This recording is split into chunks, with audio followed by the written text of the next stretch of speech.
Inclusive, o próximo agora, ele é um conterrâneo meu do Rio Grande do Sul. E por vários momentos, às vezes, tem alguns influencers que eu tenho certeza que vocês conhecem, não vou citar os nomes aqui, que quando eu fico sabendo que nos bastidores é uma estratégia dele. Às vezes, pô, estou fazendo não sei o quê, vamos ver tal robô, tá, mas e o robô, o parâmetro, a estratégia de quem? Dele é dessa pessoa. Estou falando, Barba, grande Barba Trader aí, que vai trazer mais informações para vocês. Pessoal, boa tarde, boa tarde. Bom, a maioria de vocês não me conhece, como o Luizão falou, eu sou conhecido bastante por trabalhar no background, né, por trabalhar na parte de trás, mas eu trabalho com automação já há bastante tempo e eu vim aqui hoje para falar com vocês sobre um assunto que eu acho que ainda não é tão explorado quanto deveria. Então, para eu conhecer também vocês melhor, queria saber quem já está automatizado, quem já opera com automação todos os dias, ou pelo menos já opera assim. Ah, beleza. E quem é que, desses, né, principalmente, quem é que já faz otimização de parâmetros? Bom, até que já tem, está começando, está começando. E quem já tinha uma estratégia, achava que ela era boa, automatizou, fez um backtest e se decepcionou? E quem tinha uma estratégia muito boa para mini índice, ou para mini dólar, ou para ações, e resolveu testar em outro ativo e não funcionou? Também? Tá bom. Então, o que eu quero trazer para vocês hoje aqui é justamente a otimização de parâmetros, que é, já está?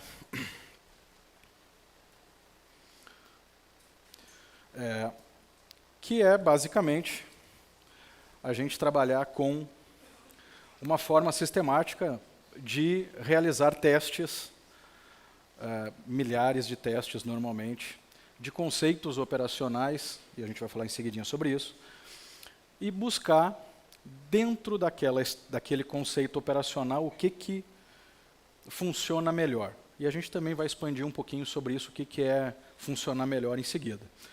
E quando eu falar conceitos operacionais, é só para não dar confusão com essas outras palavrinhas aqui, setups, estratégias, modelos. Porque quando a gente fala estratégia, às vezes, a gente está pensando numa coisa um pouco mais macro. E o conceito operacional, quando eu falo aqui, é, por exemplo, cruzamento de médias. Tá, quando as médias se cruzam no período tal, ou no gráfico temporal, no gráfico de Renko, quando elas têm esse comportamento, eu compro, eu vendo, eu faço assim, eu faço assado. O IFR, quando opera abaixo de tal nível e me dá um sinal de compra, eu busco um determinado nível para a saída da operação. Então, esses são os conceitos operacionais que a gente vai enxergar. E aí, toda vez que a gente começa a falar de um conceito operacional, eu tenho certeza que se vocês não ouviram alguém falando, vocês mesmos já perguntaram para outra pessoa, quando essa pessoa falou do conceito operacional, mas o que funciona melhor? Funciona melhor para dólar? Funciona melhor para índice? E eu gosto muito de, quando a gente fala de funcionar melhor, de falar sobre esses indicadores de performance de um modelo ou de um conceito operacional. E aí eu vou, novamente, hoje é o dia das enquetes aqui. Quando vocês estão lá analisando as estatísticas de um conceito operacional, de uma estratégia, de uma automação, quem olha primeiro para o saldo líquido, o saldo financeiro do operacional? Pouca gente. Primeiro saldo. Tá. Líquido de B3, boa. Quem olha para fator de lucro? Não, mas assim, o primeiro indicador de performance que olha? Líquido. Fator de lucro? Taxa de acerto. Vocês têm menos tempo de mercado. Eu sabia. A taxa de acerto, o my friend falou, né? A gente tem a taxa de acerto alta, dorme tranquilo mais noites, né? Se eu tenho uma taxa de acerto alta, em geral, eu tenho ali um fator de lucro menor. Eu arrisco mais para ganhar menos. O pessoal que faz preço médio entende bem isso. Tem uma taxa de acerto maior, e acaba ganhando em mais vezes, mas ganhando pequenininho. Quem olha para drawdown?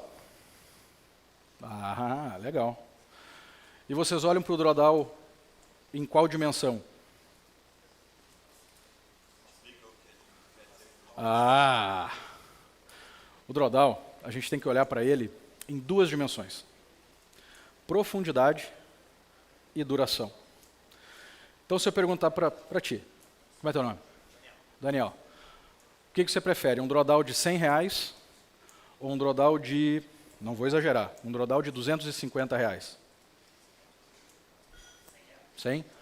Mas e se eu complementar agora te dizendo que o teu drawdown de R$100 começou em janeiro de 2022 e não terminou ainda, e o teu pior drawdown de uma outra estratégia foi ontem R$250 e já está positivo de novo?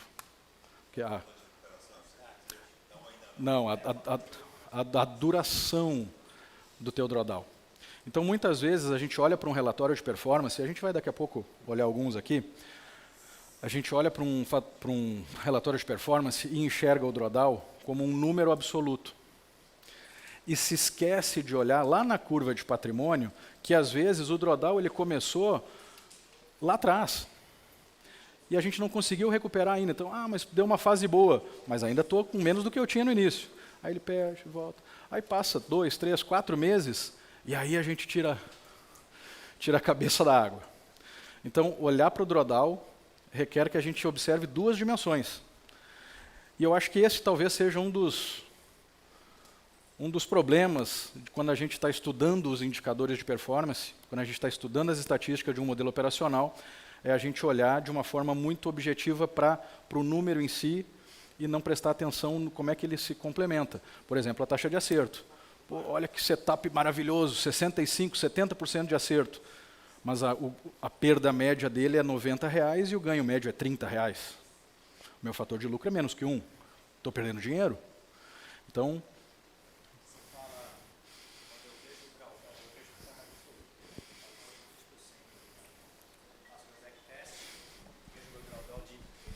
obrigado. Olha, eu faço meu backtest e vejo um drawdown lá de 15%, 20%, até menos às vezes.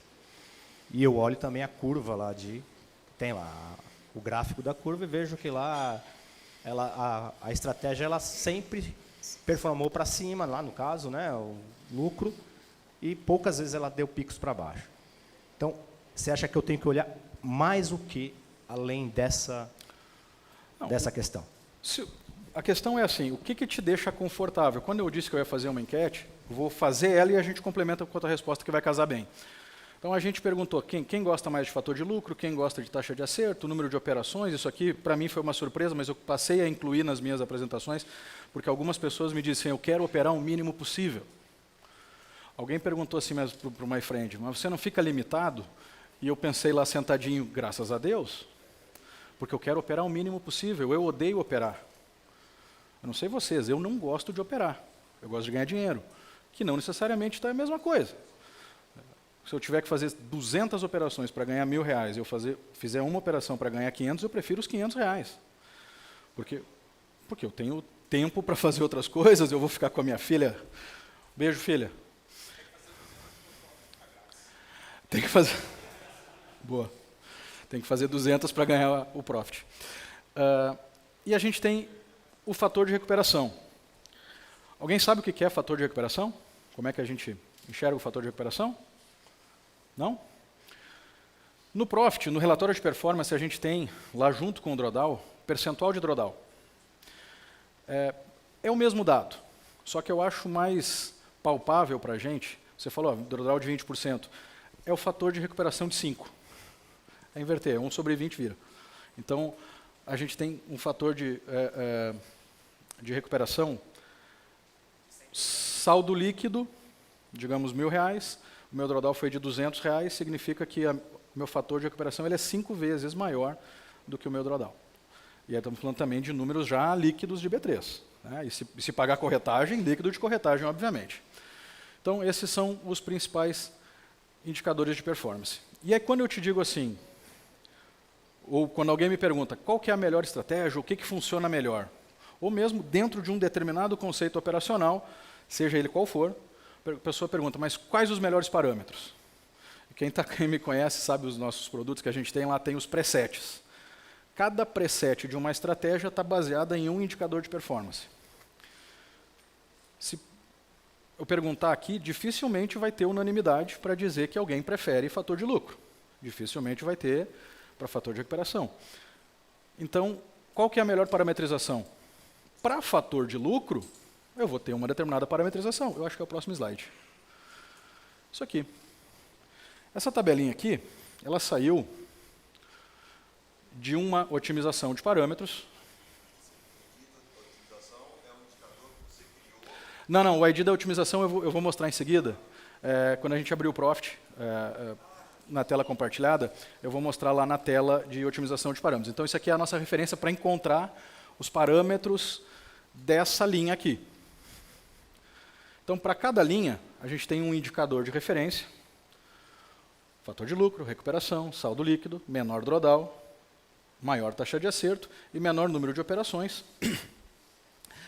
Então, para uma estratégia hipotética aqui qualquer, não lembro qual foi a estratégia que eu usei para fazer essa matriz, a gente tem um fator de lucro de 1,18, 19, daqui está difícil de ver, mas deve ser 1,19.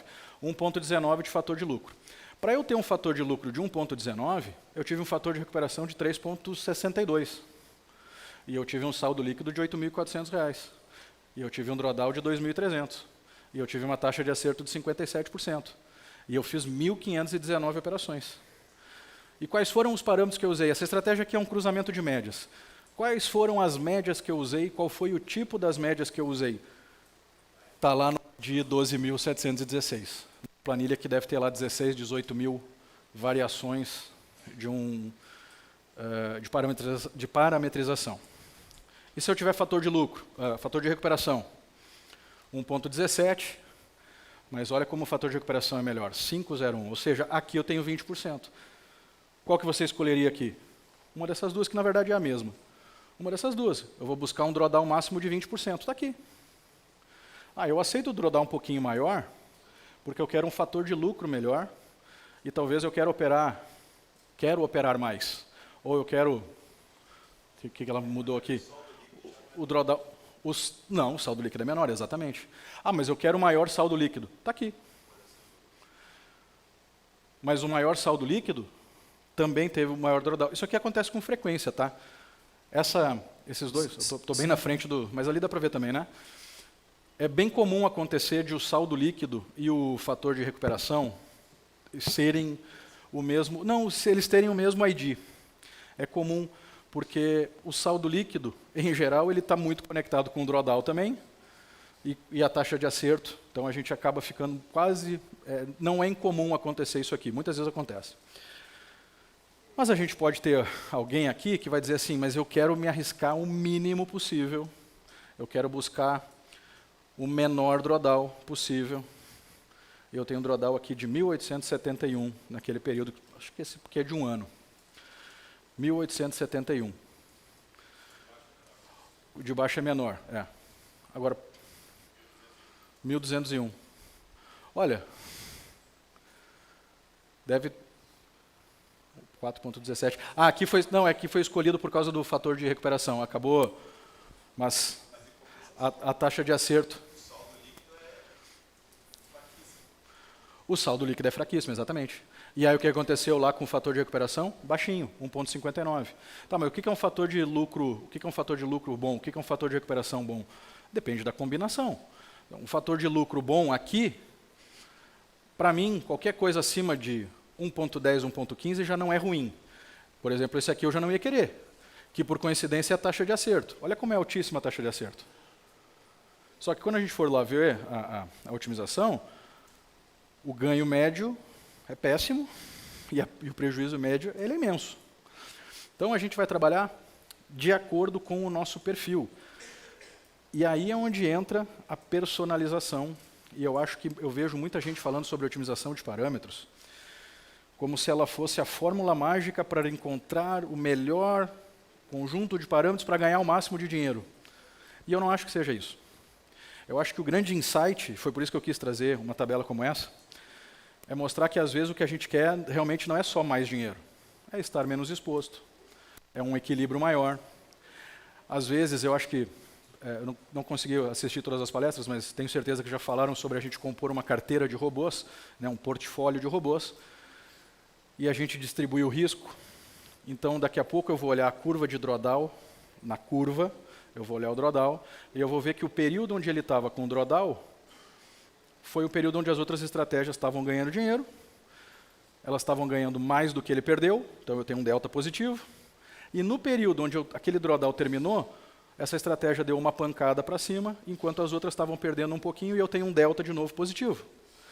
Delta positivo com delta positivo, eu estou ganhando mais dinheiro no longo prazo. Então a gente tem lá 50 automações rodando, por exemplo, ou 10, ou 5, ou 100. Alguém, produção, consegue um copinho d'água, por favor? Ah, já tem aqui, obrigado. E a gente vai buscar compor esse portfólio para distribuir o risco, para aumentar. Obrigado. Um balde daquele tamanho ali eu não vi, gente. Obrigado. E eu vou olhar, então, para esse portfólio. E alguém comentou aqui, eu acho que foi o Danilo, que a gente vai olhar para o drawdown não de uma estratégia, o drawdown do portfólio. Então, vai ter período de drawdown em qualquer estratégia. Se vocês olharem um relatório de performance e não tiver drawdown, fujam. Não existe. Não existe. Se vocês tiverem uma estratégia dessa, não usem. Porque ela provavelmente está num recorte de tempo e muito provavelmente também ela está com overfit. Que também a gente depois não vai dar tempo de aprofundar, porque nosso tempo não é... A gente poderia ficar falando aqui uma tarde inteira sobre otimização de parâmetros e sobre o overfit, então, mais tempo ainda. Bom, então, como é que a gente vai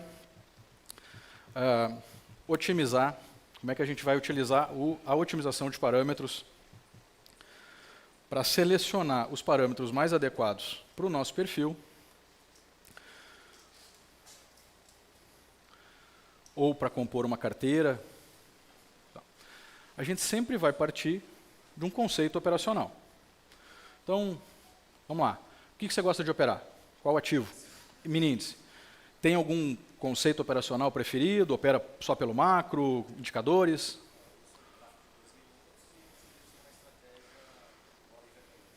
Perfeito. Alguém que use estratégias baseadas em indicadores, por exemplo, MACD? Lá atrás, lá. Estocástico. IFR. O pessoal gosta de sobrecompra, sobrevenda, né? Canal de Keltner. Agora com aquela do Danilo todo mundo vai usar, né? Segunda-feira aqui, ó, na conta real. A estratégia é boa. A estratégia é boa. Bandas de Bollinger. Beleza. Escolhi o conceito operacional. O que eu posso testar numa estratégia de canal de Keltner, ou numa banda de Bollinger, ou num MACD? O que eu posso variar de fazer ajuste no indicador para buscar uma performance diferente? Não melhor, uma performance diferente, porque melhor é um conceito subjetivo. O que eu posso variar? Por exemplo, médias. Posso variar o período da média, posso variar o tipo da média. Numa estratégia eu posso variar de 2 minutos para 5. No índice pode funcionar com 5, com 2. De repente no dólar funciona com 8. Com 8? Com 8, por que não? Com 10, com 15. Então, a gente vai escolher, vai selecionar quais são os parâmetros importantes daquele conceito operacional para a gente rodar uma otimização em cima dele. Normalmente, a gente vai precisar fazer alguns pequenos ajustes no código para que ele permita essa otimização. Para quem já começou a escrever, e quando vocês viram o código do Danilo, por exemplo, ele já colocou lá uma seção no cabeçalho do código dizendo parâmetros ou inputs. Toda vez que a gente tem no código uma seção de parâmetros, Significa que a gente pode pegar esse código, colocar dentro do módulo de otimização e deixar o sistema testar diversas variações com incremento, que a gente vai ver em seguida. Digamos que eu tenha feito um cruzamento de médias de média de 9 com 21, ambas aritméticas, no gráfico de 5 minutos, do mini índice. O que eu posso testar, ou variar para testar? Primeiro o ativo, posso testar no índice e no dólar. Eu posso testar no 3 minutos, 5 minutos, 15 minutos, diversos tempos gráficos. Mas eu também posso trocar a média curta de 9 eu posso testar de 7 até 11, 7, 8, 9, 10, 11. Eu posso testar a média longa de 13 até 30, 13, 14, 15. E eu posso testar a média aritmética e média exponencial. Eu tenho que passar isso para o código na forma de parâmetros. Então, ao invés de eu colocar lá no cálculo da média simplesmente, eu vou escrever a função de uma forma um pouquinho diferente. Se ela for do tipo aritmética, eu faço um cálculo. Se ela for do tipo exponencial, eu faço outro. Um ifzinho mesmo ali, um C ali. Eu ajusto esse código e eu faço a otimização. E aí, a gente vai avaliar os resultados. A planilha de... Aqui, não, deixa eu voltar. A planilha de otimização de parâmetros, eu não vou mostrar ela aqui porque eu vou abrir o Profit para a gente ver. Mas então, eu peguei esse exemplo do cruzamento de médias. Média de 9, média de 21, vou sair da frente para a foto. Média de 9, média de 21, no gráfico de 11R, eu sou fã do gráfico de Renko. 11R, período de 1 ano, média de 9 e 21, aritméticas. Resultado. Perdi dinheiro. Perdeu mais que isso.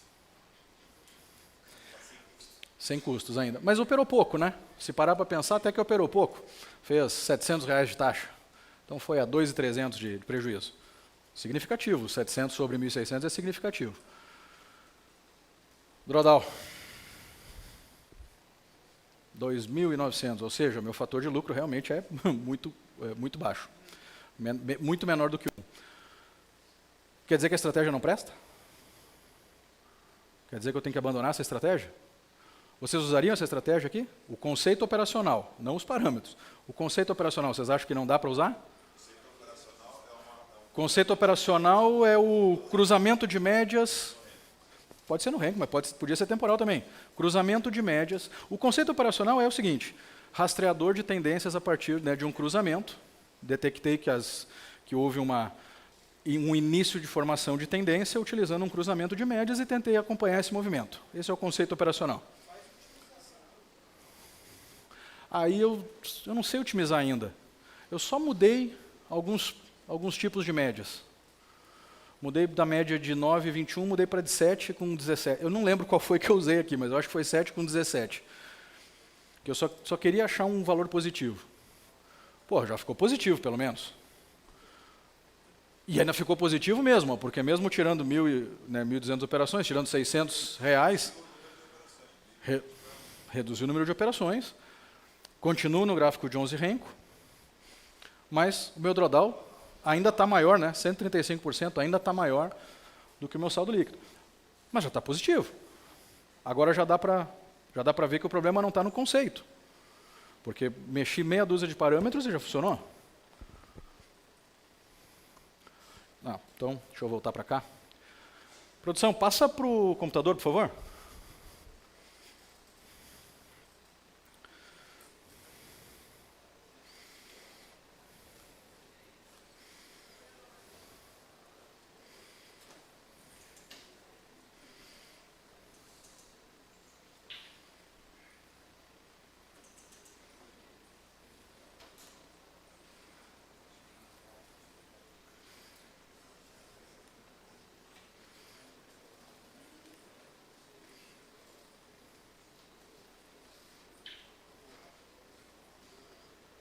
Pode ser aqui mesmo. Deixa eu abrir por aqui.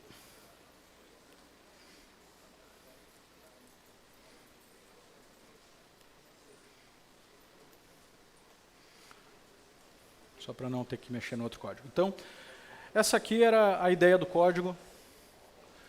Ele tá só o esqueleto dele aqui, só para a gente ver como um código pode ser simples, não precisa ser absolutamente complexo para funcionar. Então, cruzamento de médias, e eu defini nesse código que é uma média de 9, aritmética, 21, aritmética. Isso aqui vocês aprenderam já com o Danilo, né? Média, passa o parâmetro e o tipo da série, close. Se não tem posição, média atual curta acima da média longa, a anterior estava abaixo, ou seja, cruzou para cima, compra no fechamento. Se a média curta está abaixo da média longa atual e a anterior estava acima, venda no fechamento. E se elas inverterem, a gente vira a mão. O famoso vira a mão, reverse position.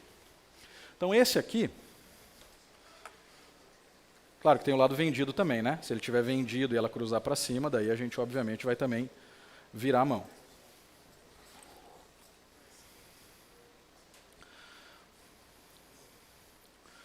Por que não está abrindo?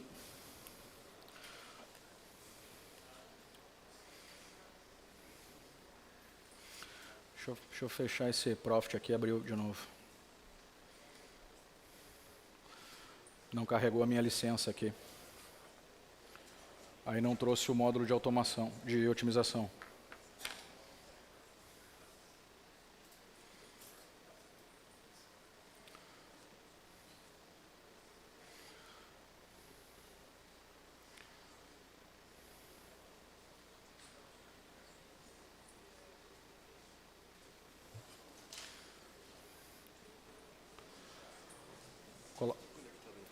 Não está conectado.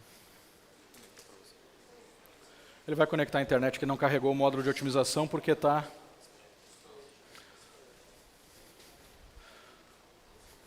Obrigado.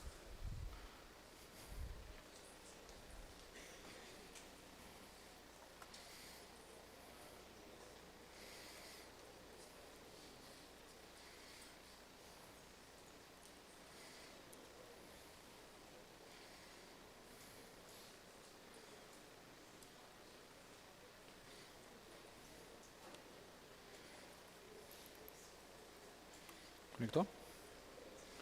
Beleza, obrigado.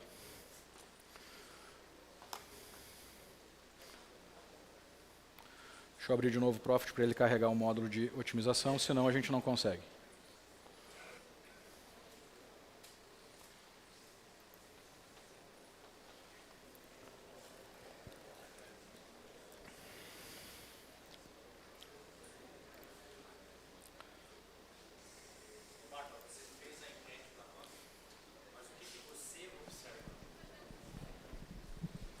Fator de recuperação.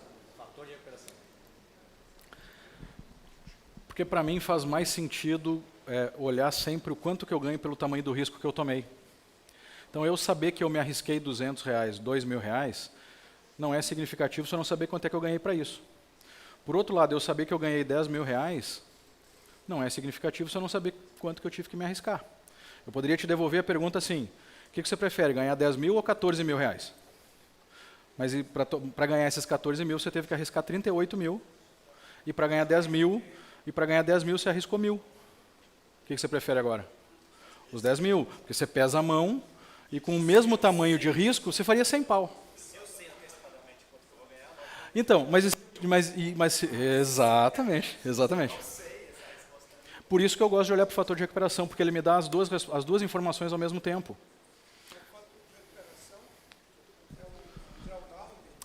É o drawdown invertido, que é o saldo líquido dividido pelo drawdown. É o saldo líquido dividido pelo drawdown. Então, o que eu fiz aqui? Eu deixei 3 otimizações carregadas já, porque elas demoram algum tempo para fazer. Porque se vocês olharem aqui, ó, essa otimização de cruzamento, a gente fez 1.728 variações. O que isso significa? São 1.728 backtests. É como se eu tivesse feito 1.728 backtests. Essa aqui ficou fazendo essa madrugada 12.150 variações. São 12.150 backtests empilhados. Então imagina eu fazer isso na mão. My friend falou, faz a planilha. Eu concordo, mas aqui ele faz a planilha para a gente. Ao invés de eu ter que buscar ao longo do tempo 1.000 operações, 2.000 operações, a gente fez aqui 12.000 variações. Cada uma dessas variações tem milhares de operações. Dependendo do modelo aqui, tem muitas. Vocês viram naquela tabelinha que a gente fez, lá tinha mais de 1.200 operações, certo? E essa última aqui, que é um IFR, também lá tem 1.620 operações. Então vamos dar uma olhadinha no otimização aqui. Ele abre já com essa carinha de gráfico aqui, para a gente ver que foram 1.728 variações, só 139 variações com lucro. Eu já não gostei de ver isso, porque o meu conceito operacional aqui está com poucas variações que me dão lucro. A maioria delas está me dando prejuízo. Bom, aí depois a gente não vai ter tempo de aprofundar, mas a gente pode ver que é simplesmente uma questão ali de alguns parâmetros que eu exagerei na hora de buscar e acabou tendo... elas perderam, mas perderam R$15, e enquanto que as outras que ganharam, ganharam mais. Então, mas de qualquer forma é um dado que eu não gosto de ver. Aqui está o ativo e o número de renco, no caso que eu fiz só de um tempo gráfico. Mas o que eu gosto de olhar não é o gráfico, é a tabela. E nessa tabela a gente tem todas as variações possíveis que a gente colocou para esse sistema. Então foram 1.720, né? 1.728. 4. Período da média e tipo da média. Período e tipo. Ô, Barba, mas aí na tabela, você falou fator de recuperação. Onde eu vejo o fator Não de vê. recuperação? Então, Não vê. essa é a questão. Qual... Excelente. Eu sabia que essa pergunta ia vir. Ainda bem que o My Friend preparou vocês. O que ele falou para vocês usarem?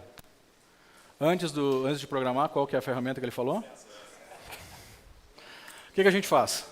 Esse botãozinho mágico ali, exportar, e eu gero um Excel, eu gero um CSV, eu gero um arquivo, eu exporto esse arquivo e eu estudo em cima desse arquivo, né, eu construo as informações que eu quero. Por exemplo, o fator de recuperação, por exemplo, o saldo líquido corrigido. Então eu pego o número de operações ali, na verdade eu já faço linha a linha, né? O número de operações vezes o custo do... Na mesma coluna de saldo líquido, é que ali está difícil de enxergar, na mesma coluna eu boto uma fórmula, né, no Excel e vou menos número de operações vezes 50 centavos, que mini índice, né? Para dólar, um valor aproximado, 2,30, 2,20, para dar uma referência. E aqui mesmo no... O mouse não está legal. Aqui mesmo... Aí você não consegue filtrar, né? Tem que jogar para o focar. Não consegue filtrar, mas consegue organizar. Então eu vou clicar agora aqui, enquanto ele vai botando o mouse... Aqui, obrigado, querido. Ó, se eu quiser ver qual foi o melhor lucro líquido, clico aqui. Claro, ele organizou de baixo para cima, agora eu inverto. E eu tenho que estar aqui. Vocês lembram qual que tinha sido aquele resultado que eu mostrei lá, no slide? 1.200 e pouco. 8, é pequenininho, né? 8.876. Mas é o mesmo conceito operacional. De onde é que saiu esse resultado? A gente usou, na otimização número 514, a gente usou os parâmetros, uma média curta de 13 períodos, uma média longa de 15 períodos, uma média curta do tipo aritmética e uma média exponencial do tipo exponencial, uma média longa do tipo exponencial. Mas e de onde é que saiu isso? Daqui. Então, eu não sou apaixonado pelo par de médias que eu inventei para usar o cruzamento de médias. Eu quero a estatística.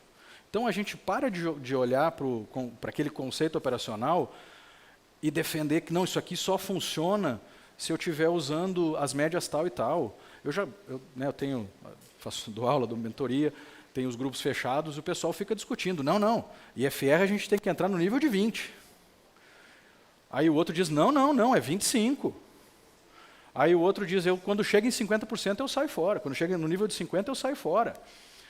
E o outro diz, não, Tem que ir no mínimo no 75. Eu disse, tá bom.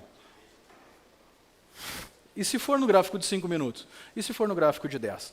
Então, essa aqui, eu tinha deixado preparada essa otimização para mostrar como um conceito super simples, como um cruzamento de médias, pode mostrar, a otimização pode mostrar uma performance absolutamente diferente do que a gente tem num backtest puro, seco, duro ali, com médias estabelecidas ou com outros critérios rígidos dentro do código. A mesma tabela a gente pode olhar para um IFR. Num IFR a gente pode ver também um comportamento muito diferente. Classifiquei também aqui por saldo líquido. Só que aqui eu coloquei vários tempos gráficos. 5 minutos, 15 minutos, 10 minutos, 30 minutos. E o que funciona melhor? Se eu estiver procurando saldo líquido, o que funciona melhor é o gráfico de 5 minutos, que faz 993 operações, e usa um período de FR 2. Ah, mas é maluquice. Reclama com o sistema. Um IFR 30 inferior e um IFR superior 90. Ou seja, com período 2 no IFR, quando chega na região de 30, o conceito operacional é esse aqui que foi testado. Eu vou mostrar o código. Chegou ali no 30, compra. Chegou no 90, vende. É só isso. Ele só opera comprado do 30 ao 90 no IFR 2. Para 5 minutos, isso é o que funciona melhor se eu estiver olhando para saldo.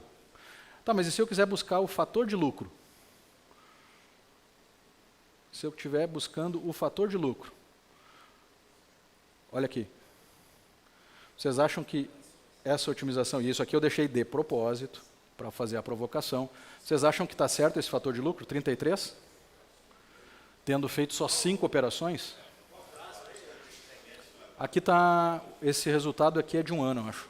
1 ano, E o período de isso é o dia inteiro? Nesse caso, não, esse caso é o seguinte, como eu estou preocupado sempre com a estatística mais confiável possível, eu particularmente trabalho sempre com gráfico de Renko, por uma série de questões estruturais do código. Depois a gente pode manter essa conversa e me procurem, mas eu prefiro utilizar gráfico de Renko.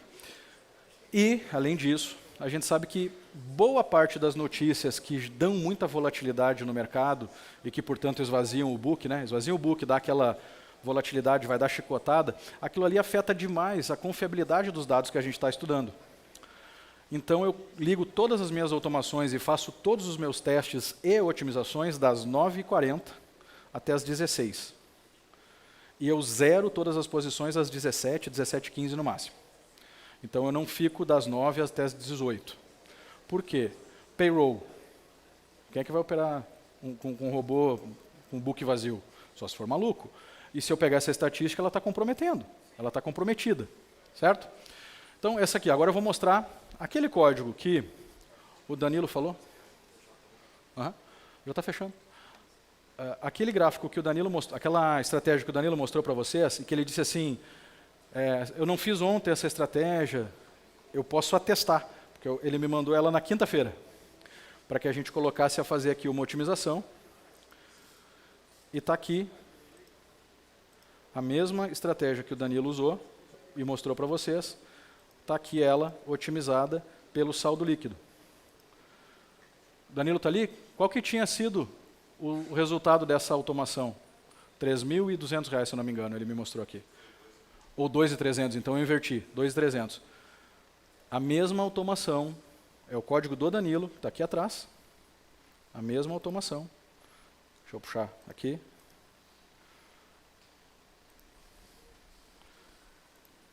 Aqui, esse aqui é o código do Danilo, exatamente, tanto que está aqui, ó, Danilo, tá? O que a gente variou aqui? Desvio, período, alvo e stop.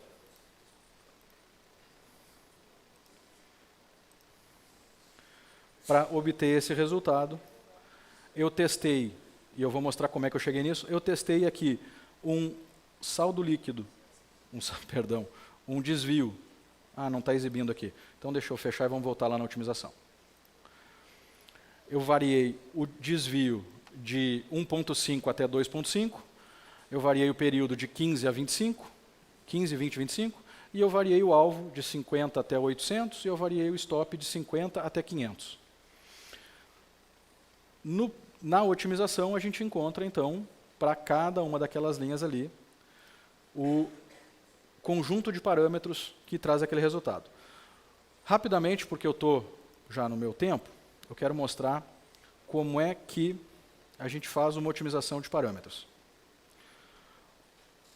No menu de estratégias, otimização de parâmetros, nova otimização, eu seleciono a estratégia, eu vou pegar aqui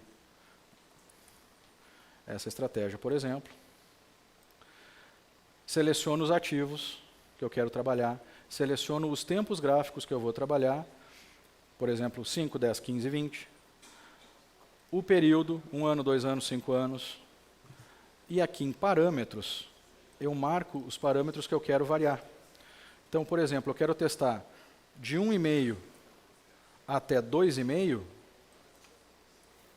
de meio em meio. Opa.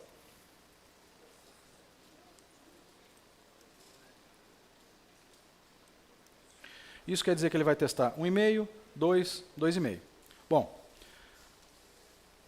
quando eu der o otimizar aqui, ele vai ficar processando isso durante algumas horas e vai chegar nessa tela aqui para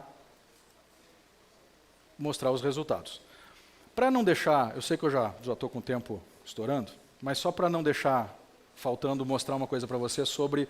Produção, muda para o slide, por favor. Onde é que a gente pode aplicar a otimização de parâmetros? Não importa se é day trade, swing, proposition, não importa.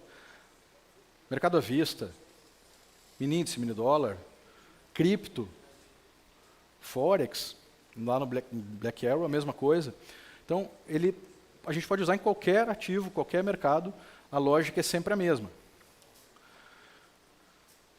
Isso aqui eu acho que já ficou bastante claro quanto custa não otimizar. Vocês viram que uma operação que a gente estava perdendo R$ 1.300, a gente passou a ganhar 7.000. É o mesmo código. Então, qual que é o custo de otimizar? Praticamente nenhum. Você precisa ter o Profit Ultra. Hoje, quase todas as corretoras têm lá, operando 200 mini contratos, você tem a Profit Ultra. Quanto é que custa não otimizar? Só naquela estratégia, operando um contrato de menos 1.300 para 7.700 positivos. São R$ 9.000. O que é o overfitting, que alguém comentou antes? Isso aqui é quando eu peguei a estratégia seca. Eu peguei ela e disse, é média de 9,21. Então, isso aqui não tem nenhum fitting. Aqui, a gente fez uma otimização. E aqui, eu fui lá procurar que a média não é de 7 no período de 3, com 100 pontos de alvo. Eu comecei a entrar num nível de detalhamento de uma condição que nunca mais vai acontecer. E a melhor representação visual de um overfitting é isso aqui. É só a posição que você dorme deitado, essa é a tua cama. Então, essa é a representação visual. Pessoal, quem quiser se interessar pelo assunto, está aqui o meu QR Code, Luiz. Dá tempo de abrir para perguntas? A gente tem espaço para uma pergunta. Uma pergunta, vamos lá. Aquela pergunta, então. Aqui, ó. Aqui. Talvez não seja uma pergunta, mas uma observação. Porque até agora falaram bastante sobre gráfico de tempo, né? E eu, particularmente, eu gosto muito do gráfico de Renko. Por quê? Colocando na planilha, não vai ter aquilo, vai ter abertura, mínima, máxima e fechamento. E se a gente acompanhar, vamos falar, numa planilha Excel, a gente consegue ter muito mais parâmetro de levantamento, né? E o gráfico de Renko ainda tem uma vantagem adicional, que é que a gente sabe o ponto exato onde ele fecha, assim como a gente sabe o ponto exato onde ele abriu. Eu posso fazer um acúmulo, por exemplo, de volume, um saldo de volume. Quando começar aquele Renko, quando terminou um Renko anterior, com que saldo que ele terminou? Com positivo ou negativo? De com volume? 60%, ou com 30% de venda, 70% de compra, a gente consegue ter uma direção Aí maior. a gente vai ter essa dificuldade, né, dos dados históricos, talvez a gente não consiga fazer um backtest tão confiável. Eu tenho a predileção pelo Renko justamente pela confiabilidade que a gente consegue ter no backtest. Então, muita gente fala, mas na maioria das vezes por hábito de falar mal, fala mal de um backtest OHLC, sem entender que, na verdade, o problema não está no OHLC, o problema está no seu código, que foi mal escrito. E com o Renko a gente consegue minimizar muito qualquer tipo de divergência em termos de ponto de entrada, ponto de alvo, ponto de stop, que num gráfico temporal é um pouco mais difícil. Eu chego, por exemplo, gravar a tela, quando vai dar o stop de abertura, aí eu pego os dados ali. Né? Isso aí, bem-vindo. Pessoal, espero que tenham gostado. Se tiverem dúvidas sobre o assunto, vou estar por aqui, a gente vai trocando ideia. Muito obrigado. Tamo junto.